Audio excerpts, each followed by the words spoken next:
Is this a way to try to make myself feel better about getting a Voigtlander Bessa L? Maybe, technically. Is this going to be a terrible video?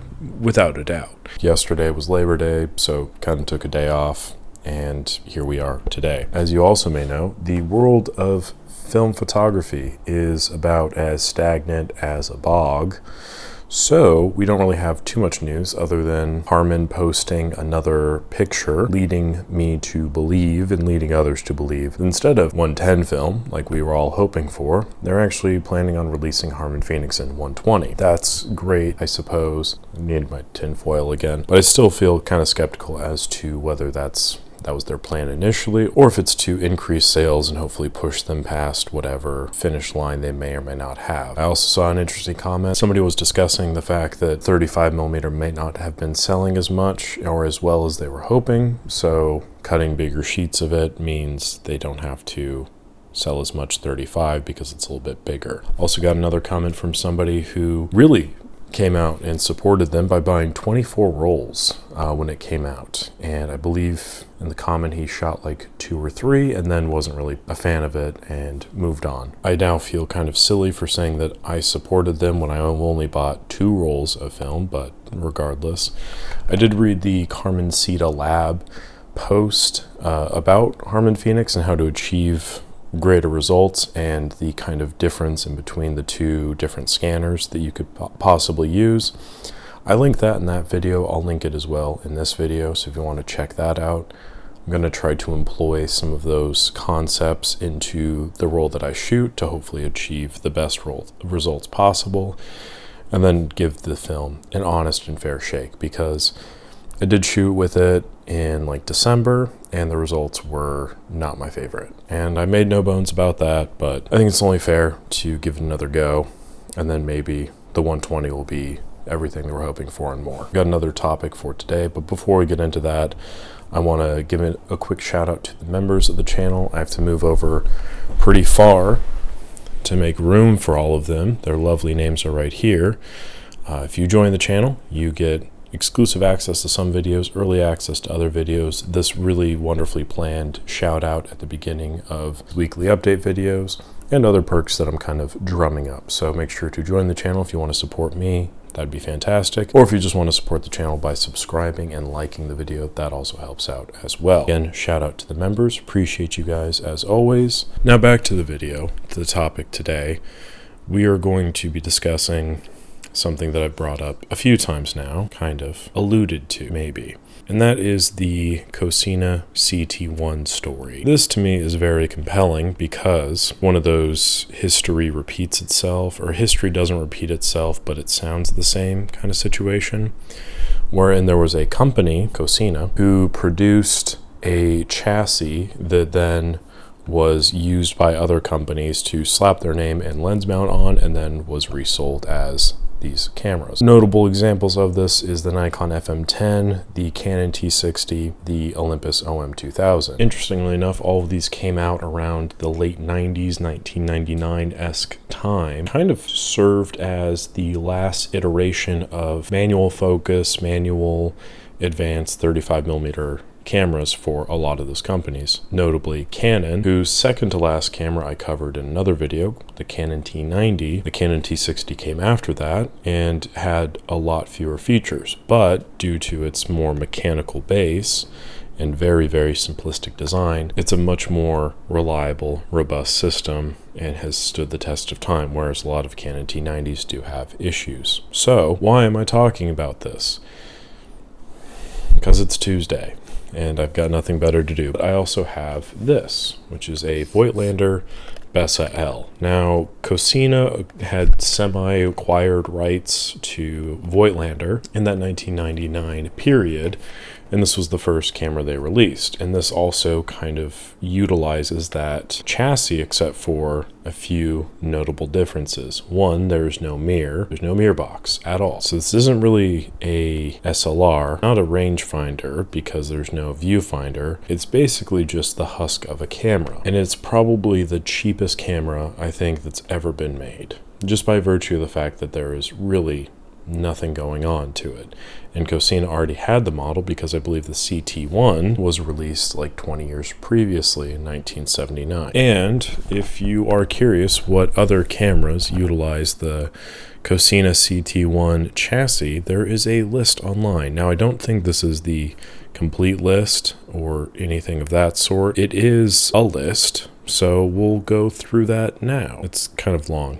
It's alphabetical, so that makes it something. Argus STL 1000, Bauer RX1, Bauer RX2, Canon T60, Carina CX300, Carina CX500, Carina KSM1, Carina KSM2, Cavalier MSTL, Chinon CE2, Chinon CM3, Chinon 5000 SE, Chinon GAF L-ES, Chinon Flex, Chinon CE3, Chinon CS4, Chinon CM5, Chinon CM7, Chinon CG5, Chinon CX2, Chinon CP-X, Simco LS1, Cosina C1, Cosina C2, Cosina CT-1, Cosina CT-1EX, Cosina CX-2, Cosina CT-1A, Cosina CT-1G, Cosina CT1 Super, Cosina CS1, Cosina CS2, Cosina CS3, Cosina CT4, Cosina CT7, Cosina CT-7D, Cosina CT9, Cosina CT-10, Cosina CT20, Cosina CT90, Cosina L Solar,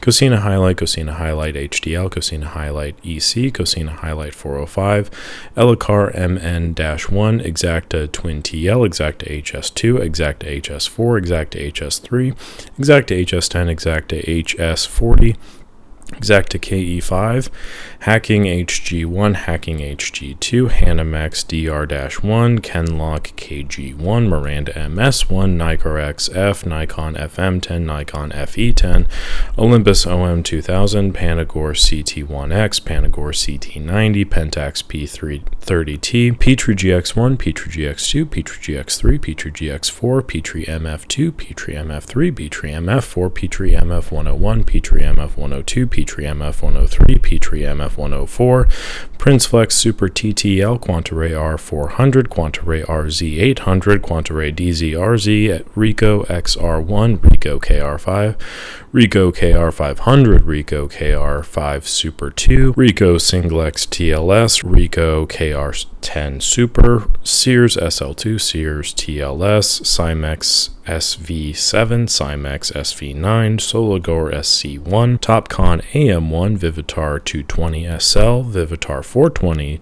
SL, Vivitar 650 SL, Vivitar XV2, Vivitar XV3, Vivitar V2000, Vivitar V6000, Voigtlander VSL43, Yashica FX3 Super 2000, and Zoidal 2MTL, or Zodal. I'm not sure. So as you can tell, there's a long list there. And now this list is interesting because you'll notice that there is a variety of brands you've probably never even heard of, and yet there are all these cameras. And this kind of ties into another point of this channel that I've talked about a few times, where like my perspective of film photography is like the major brands and like the resellable, repairable nature of those cameras, and I value those things higher than I would maybe a Sears camera or whatever, because there's just not that name brand value. Still, they could be good cameras, but there's just not that same like notoriety to them, that they're not as embedded in the zeitgeist as a Canon or as a Minolta or as a Nikon. Speaking of, I do think there's a Minolta version. I think it's like the Minolta X370S or something like that. I don't think that the Pentax P30T is the correct one. There is a Pentax one, but I don't know what it's exactly called. All that to be said, why am I making this video? I find this whole thing kind of compelling for a few reasons. As I just stated, those bigger brand names, the Canons, the Nikons, the Pentaxes, all of those things, they do carry a lot of weight, they carry a lot of heft. And you kind of can tell that because if you look up like a Canon T60 versus the Chinoflex or whatever it is, there's going to be a very clear price disparity there. Knowing this, they are the same camera. There's a few probable differences between the two. I think the Nikon FM10 is one of, if not the only model, maybe, I think maybe one of the Chinons, because the Chinons are pretty legit, that has a multi-exposure lever, so that's something. But for the most part, they're all kind of the same. And the bare bones of them are a very functional copal shutter with a top shutter speed of 1/2000th of a second and typically a pretty high flash sync speed. The only difference, of course, being the name on it and the lens mount. So going into that, the reason I'm making this video is because these are quality cameras.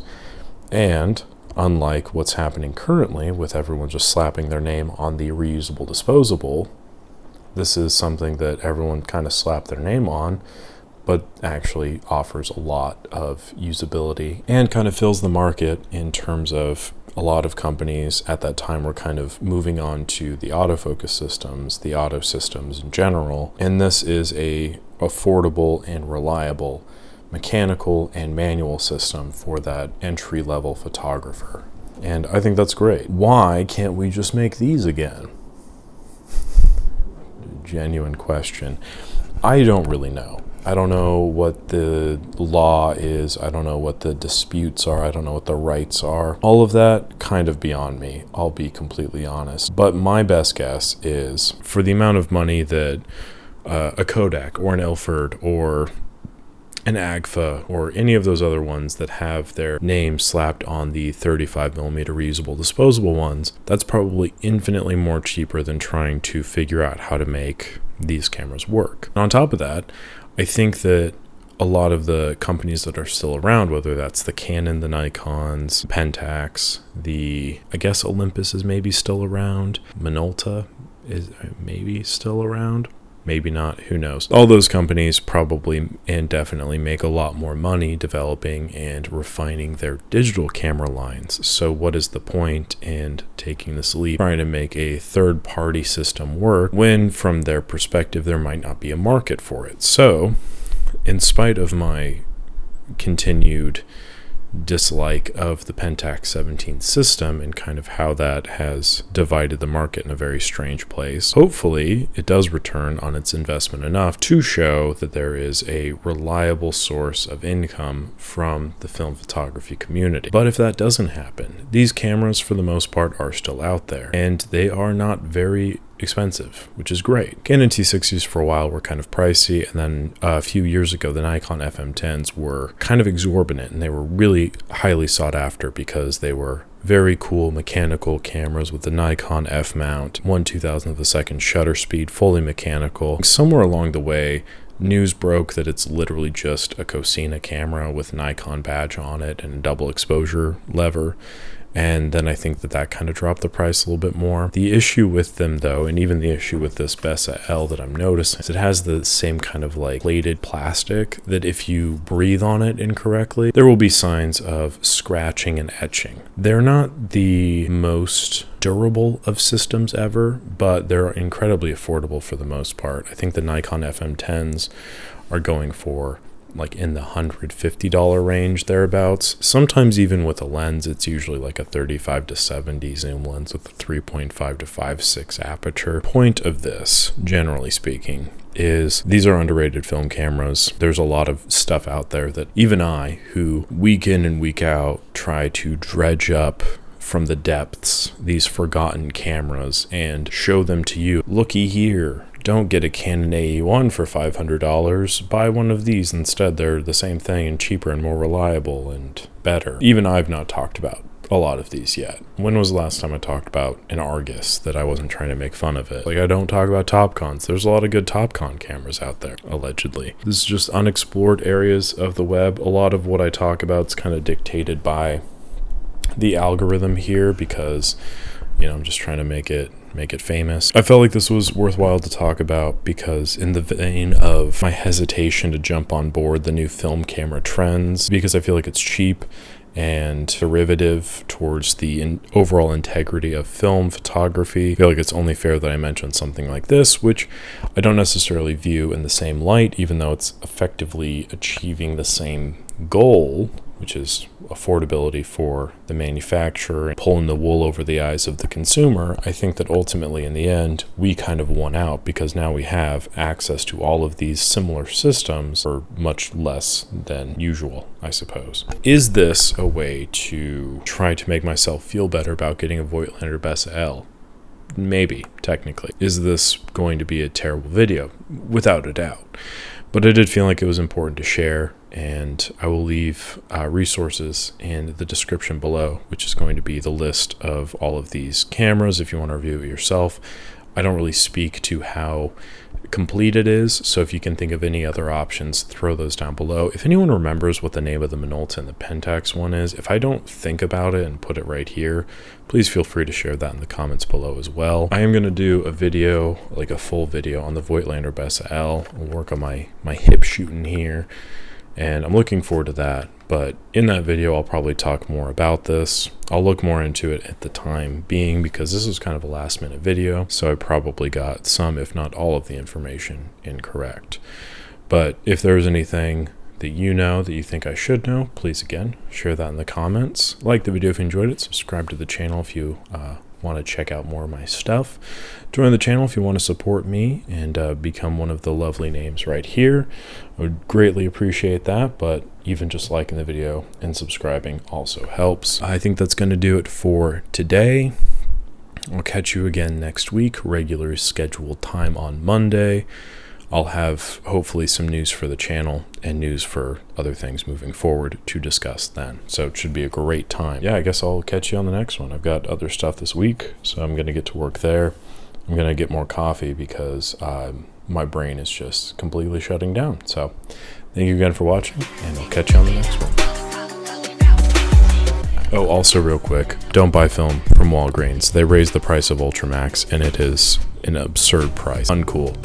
I'm not happy about it, so don't mess around. Anyway, thanks again.